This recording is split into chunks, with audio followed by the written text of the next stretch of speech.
Hey everybody, Howard here with A New Day Yesterday from Jethro Tull from the second album Stand Up. Early Jethro Tull here, where they were kind of a little bit more bluesy than they became later on. I've done a couple of acoustic things, Wondering Aloud and Mother Goose, and everybody really liked those, but I've been getting a lot of requests for early Tull. So here you have it, A New Day Yesterday.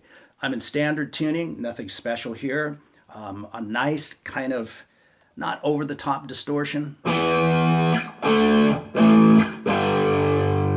Kind of just enough to get the job done, if you know what I mean, okay? So this is a blues tune. I'm not covering Martin's brief solo in the middle. That's just a go for it, ad-libby, improvised thing. I'll talk about the scale that he uses, of course, but this is the kind of tune that I would encourage my students to just jam out on, right?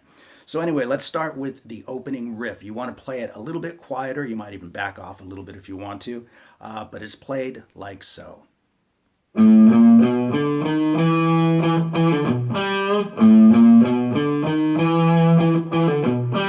So you can see everything on the tab there. So the only thing I would mention is that slightly bent note, that quarter note bend. You kind of do it at the end of the attack, right? Hit the note solid and then let it go. And that will sound pretty sweet.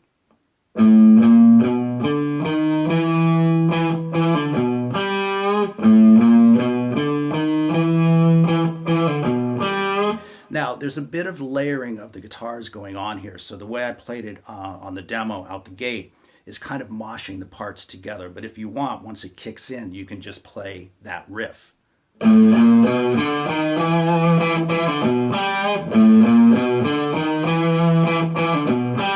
But if you want to add the other guitar in, then that's the way I did it in the demo. And you can see it on the tab right here.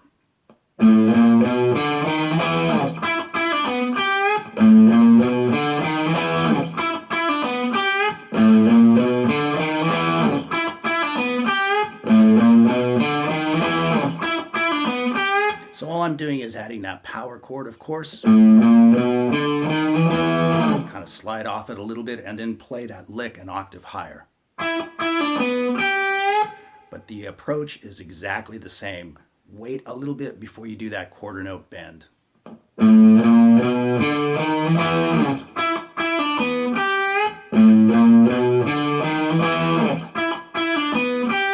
And you want to play that 4 times, and then on the 5th time, return to the lower octave 1 time. And then Ian starts singing, the vocal comes, right? So what we have so far, the whole intro and that part right there is...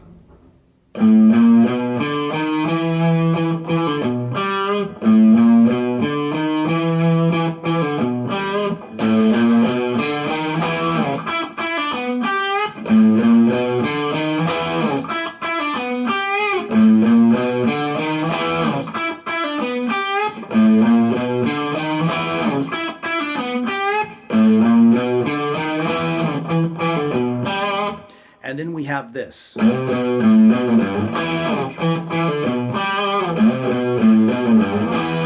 right, so what's happening there is that's where the vocal comes in and the line changes from to same amount of notes, 5 notes, and you kind of slide into it.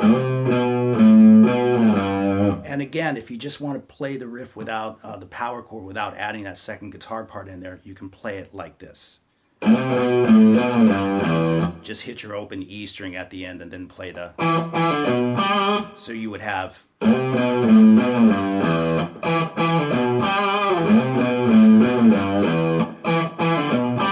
But with that power chord, of course, it would take the place of the open E string.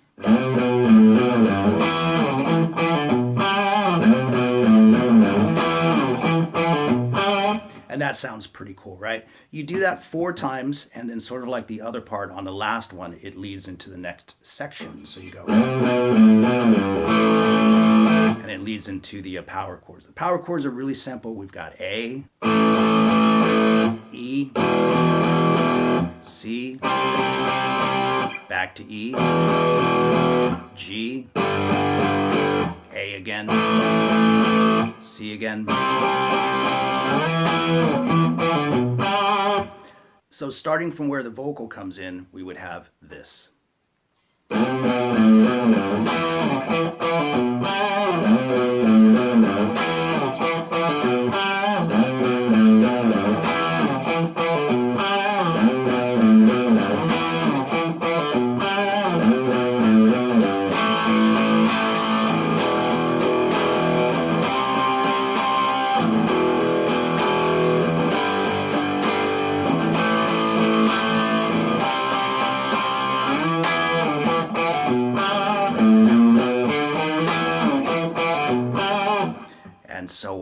and so forth.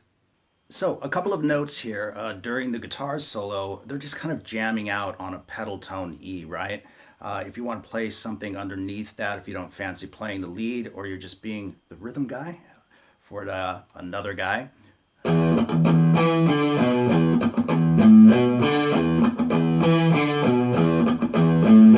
something as simple as that will do, and you can mix it up.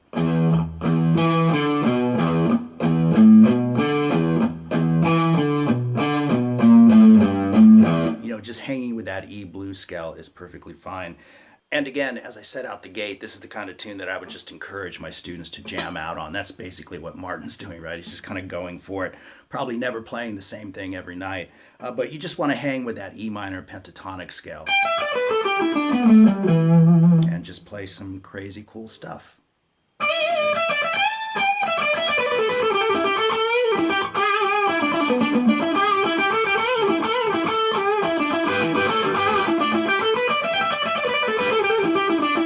Lots of hammer-ons, pull-offs, classic rock stuff, right?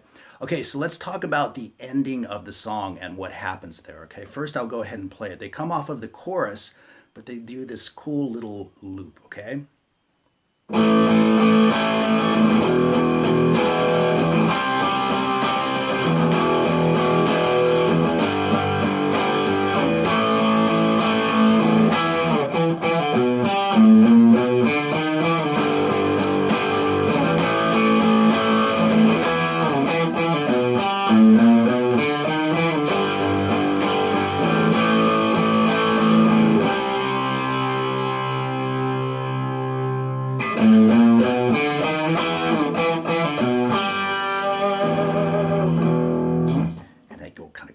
At the end, okay? So what they're doing is they're playing through the chorus, but they don't go back to that C chord. They come off of the A chord the second time around. I'll play it real slow.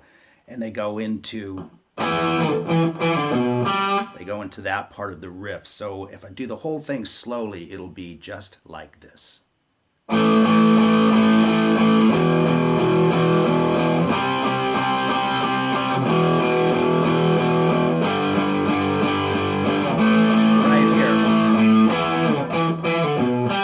Right off of that second A chord, they go right into this. And then they go right into this. So it doesn't have that same breath that it has when you play the main riff by itself.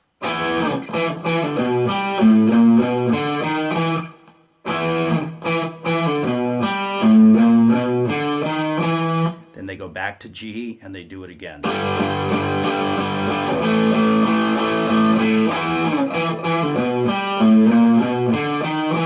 Back to G again.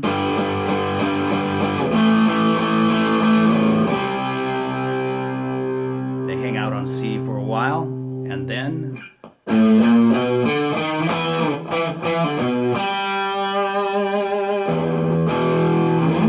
and that's it, okay? So let me play that whole outro one more time, just so it hopefully makes sense.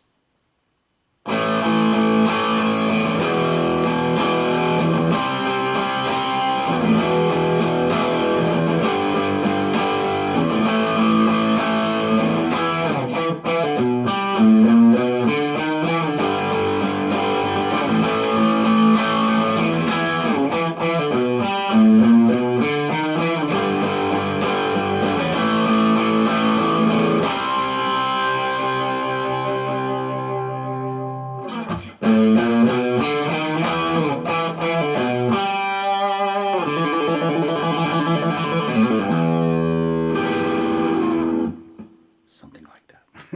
Anyway, thanks for watching. I hope you guys enjoyed it, and we'll see everybody again real soon.